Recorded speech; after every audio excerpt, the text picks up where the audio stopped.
Selamun aleyküm. Fatma Ana'nın kanalına hoş geldiniz. Ben şimdi serama külleyeceğim. Toprakta vitamin eksikse onları tamamlar. Börtü böceği öldürür, sülükler gelmez. Çok faydalı. Odun külü bu. Bismillahirrahmanirrahim.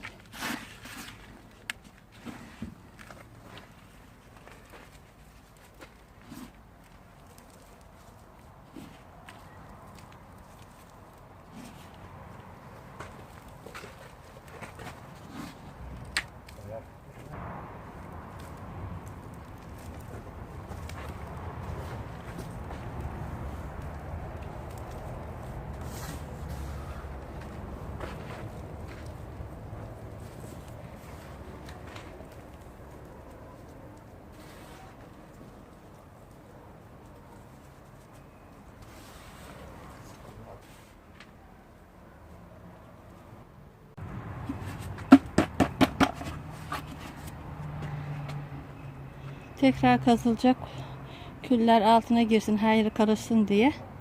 Sonra domates fidelerimi dikeceğim. Allah izin verirse salatalarımı ekeceğim.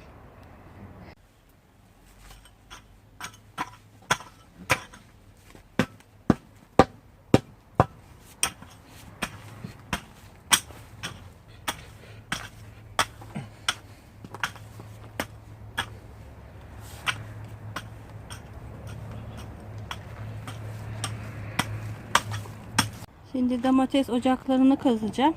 Yerini hazırlıyorum. Küçük kazmayla.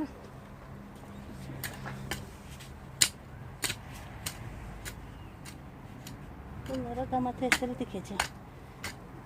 Ocakları.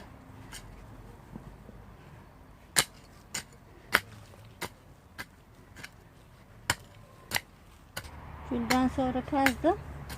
Ocaklarını yapıyorum.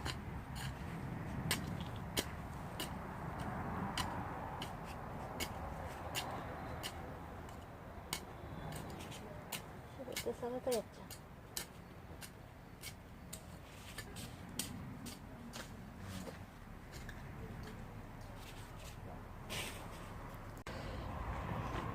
Ocak yaptım şimdi.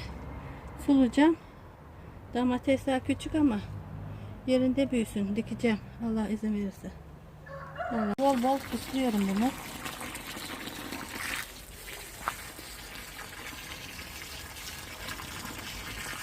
Ocağı ısıtacağım.